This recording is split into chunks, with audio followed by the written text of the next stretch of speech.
Hello, my name is Laura Matamoros, and I am the Economic Development Director for Hidalgo County.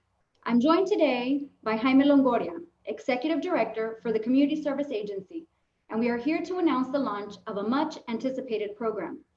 Next Monday, the Community Service Agency will begin accepting applications from Hidalgo County residents that have been affected due to COVID-19 and need help with their rent and mortgage payments. The program is called the Rent and Mortgage Relief Program. And I want to begin by asking Jaime a few questions. Hi, Jaime. Hi, Laura. Thank you for having me today. Thank you. So tell us a little bit about the program, Jaime. What is the intent of the program? Well, Laura, I'm proud to announce and to be here today a program that's been of a lot of interest. Commissioner's Court and the county judge from the very inception, the very beginning of this pandemic, were very concerned about what the economic impact was going to be on families. This pandemic has a variety of different facets. Health is affected, economics is affected, and they asked me to kind of early on to start to develop some kind of a process where we can help families that were affected economically. As the money became available and funds became available from the federal government, Commissioner's Court, together with County Judge Richard Cortez, asked me to put together a program to be able to assist families who were affected either through loss of wages, through loss of jobs in some cases, and we're really struggling to pay the rent and keep up with their mortgage payments in some cases. We knew that evictions were at a standstill. We knew that foreclosures were at a standstill, thanks to the governor's order. But we knew once those were lifted, families were going to be in a very precarious situation.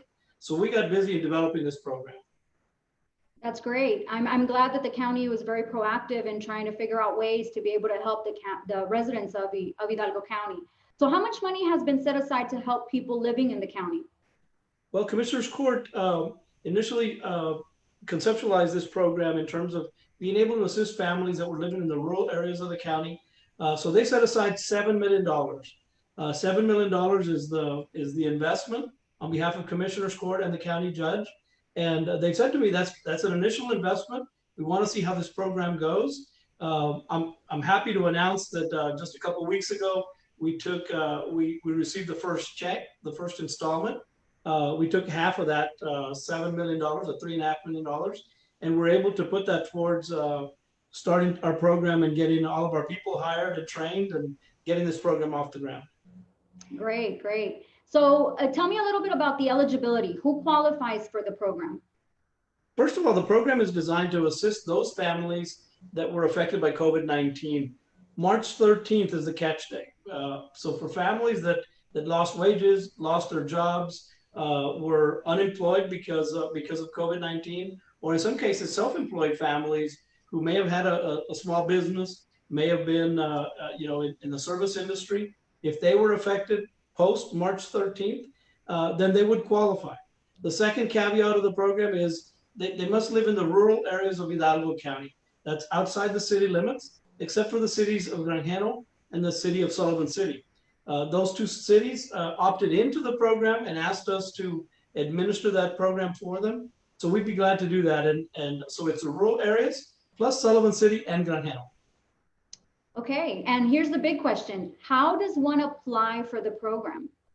Right, and literally that's the $1 million question, right? In this case, families that were affected, that are struggling to pay their rent, pay their mortgage, that are behind on their payments on either situation, they can go to hidalgocares.org. That's the county website. It's got a variety of different resources. Well, this particular resource is on there. They can access our application for this specific program right on that hidalgocares.org website.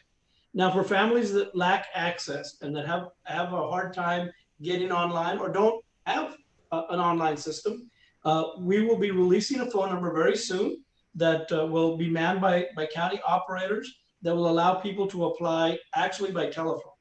Now, we know by experience, okay, post March 13th, phone lines get jammed very quickly. So we're asking as many of the folks as possible to be able to access that online portal and be able to apply online as possible, and really reserve these phone lines for those families that are struggling to get access. So two ways, they can go to the portal, hidalgocares.org, or secondly, they can use our phone system. Okay.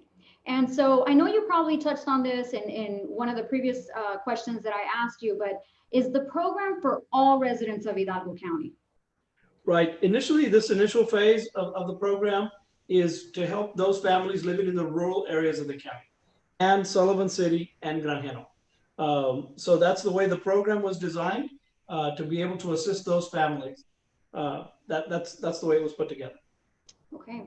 So tell me, what if someone comes to you for help, but they don't live in the unincorporated areas of the county? What would be the next step? You know, Lado, post March 13th, I keep talking about that date. That's the date that the pandemic was declared here in the state of Texas and in the United States. We've been assisting, we being the Hidalgo County Community Service Agency, has been assisting families throughout the county, regardless of the geographic location. We've been assisting families with a variety of different kinds of services and assistance. We've been able to help families with rent and mortgage up until this point. We had limited funds, so we've done that on a limited basis. We've been able to help with utilities. We've been able to help a variety of different things. So for those families living inside the city limits, they can still access our regular program and go through our regular channels to get that assistance. Okay. So if a family comes in and qualifies for funding, does CSA turn around and cut the family a check so that they can pay their mortgage and their rent, or how does that process work? Well, and let me back up and just describe the entire process. So the first two criteria we talked about, they must have been affected by COVID. They must live in the unincorporated areas of the county, plus Sullivan City and Granjeno. Thirdly, they must qualify as far as income guidelines. So for this particular program, it's 200% of federal poverty. People ask us all the time, what is that? And we say for a family of four, it's an income level of $52,400. So we always look back 30 days. So for those families that were affected by COVID, certainly you're going to see a sharp drop in income, and most of those families are going to qualify. So once we establish eligibility, then what the case manager is charged to do is to work with the landlord directly or the mortgage company in the case of a mortgage. We deal with them directly. We gather all the information from those two entities, the landlord for rent, the mortgage company for a traditional mortgage, and then we're able to assist families by paying directly to those entities. So we don't cut the customer, the client, a check, the resident. We don't cut them a check. We send it directly to the landlord on their behalf or to the mortgage company on their behalf. Okay. And where can people go to get more information? Well, the best thing about this program is that it's got a very good website. It's hidalgocares.org, and people can in addition to information on our program, they can access a variety of other types of information that are COVID related that can point them in the right direction as to where they need to go. So hidalgocares.org is really the key for families that are seeking assistance here in Hidalgo County. Great. Thank you, Jaime. So on that note, I would like to thank Jaime Longoria, the Executive Director of the Community Service Agency, for all the information shared today. Thank you, Jaime. Well, thank you for having me, and we hope people are staying safe and continuing to practice social distancing and good sanitation habits, and we ask people to continue to do that, and all of us together will be able to pull through this. Yes, thank you. Thank you so much.